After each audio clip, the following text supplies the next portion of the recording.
Mas Adi tidak melihat ini kira-kira persoalan P3 ini, kembali lagi saya mau tanya, ini ada tangan istana lah misalnya di dalam kekisruhan ini.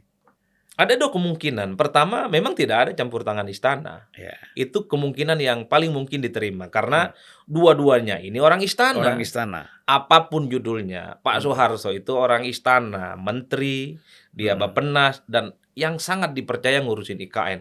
Itu hmm, posisi strategis, Bang. Sepadan dengan dukungan hmm, P3 kepada Jokowi 2019 yang lalu. hmm, Tidak ada yang bisa membantah posisi Pak Soeharto itu strategis ya. Karena Bappenas itu kunci.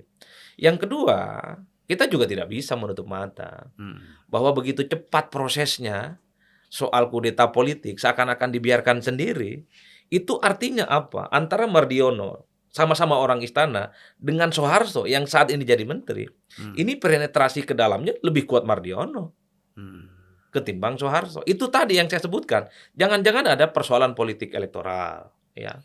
Sentimen tentang Anies misalnya tidak bisa hmm, dibendung, ataupun mungkin posisinya sebagai IKN, hmm. ya Pak Soeharto itu secara tidak langsung sudah mulai nggak baik komunikasi politiknya ke pemerintah. Kan rumor-rumornya sudah mulai berkembang ya, bahwa ya Pak Soeharto ini tidak terlampau bisa diharapkan Hmm. membuat EKN ini bisa wujud dan optimis lah secara Ya. umum. Nah ini mungkin bisa jadi tanda-tanda alam bagaimana misalnya sekalipun sama-sama orangnya istana, Hmm. tapi kecenderungan mendukungnya itu lebih pada Atau Mardiono. mungkin koordinasi ya soal IKN ini, di mana itu dikasih tanggung jawab kepada Soeharto sebagai kepala Bappenas ya, menteri apa? Saya nggak, sekarang saya susah tuh nyebutnya, menteri apa? Bappenas atau apalah judulnya. Ya, Pokoknya ngurusin Bappenas IKN judulnya. ngurusin IKN, mungkin tidak berkoordinasi secara baik dengan lingkungan istana ataupun dengan anggota-anggota kabinet yang lain barangkali. Betul. Hmm. Itulah yang saya sebut tadi di awal. Ada saya mencurigai bahwa jangan-jangan memang posisinya sebagai menteri saat ini Hmm. yang secara tidak langsung juga ngurusin tentang IKN membuat Hmm. ketersinggungan di dalam. Ya, ada komunikasi terputus, ada komunikasi yang tersendat-sendat Hmm. sehingga Pak Soeharto posisinya yang dulu cukup powerful dipercaya betul oleh presiden secara perlahan ya tidak punya penetrasi dan tidak punya Hmm. cengkraman yang mendalam. Sementara pada saat yang bersamaan kita tahu Mardiono Hmm. memang secara struktur partai publik juga mengakui rajin turun ke bawah, mantan Ya. ketua DPW P3 di Banten, pernah Hmm. juga jadi calon ketua umum tentu saja. Pengusaha punya uang. Pengusaha, punya uang, orangnya kalem, tidak terlampau ambisius, Ya. orangnya to the point. Padahal setahu saya dia itu dulu mantan militer itu.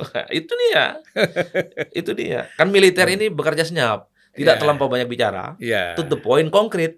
Makanya setelah ditunjuk jadi PLT, dapat SK Kemenkumham, Pak Mardiono langsung ke KPU Ya. menegaskan bahwa verifikasi faktual yang saat ini sedang proses perbaikan itu berjalan aman, tidak Hmm. menjadi hambatan bagi P3 untuk tidak lolos. Kan Ya. itu yang terjadi. Hebatnya ini kudeta hanya terjadi pada ketua umum partai, tidak Ya. sekjen dan tidak pengurus-pengurus yang lain. Ya. Ya. Makanya tidak gaduh, tidak ada konflik. Ya, makanya saya tadi bilang, Bang, ini semacam orang kemalingan, Hmm. sendirian dia kemalingannya, di siang bolong tanpa dia sadari gitu. Karena Artinya tidak ada yang bela. perencanaan atau rancangan untuk take over ketua umum ini sudah lama ada ya. Cuman mencari triggernya ini apa?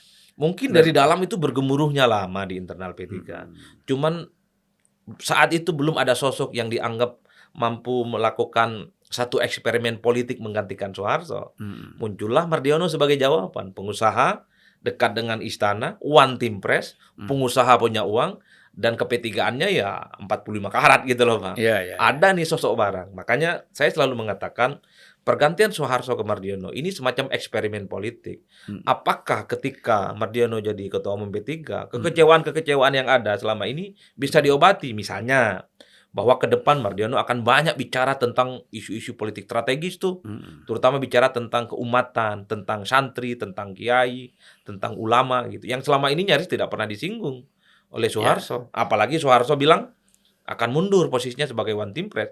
Itu artinya apa? All the time, Pak Mardiono akan memastikan bahwa pikiran dan hatinya tidak terbelah kemana-mana, Ya. hanya untuk P3. Inilah yang saya kira perlu kita tunggu.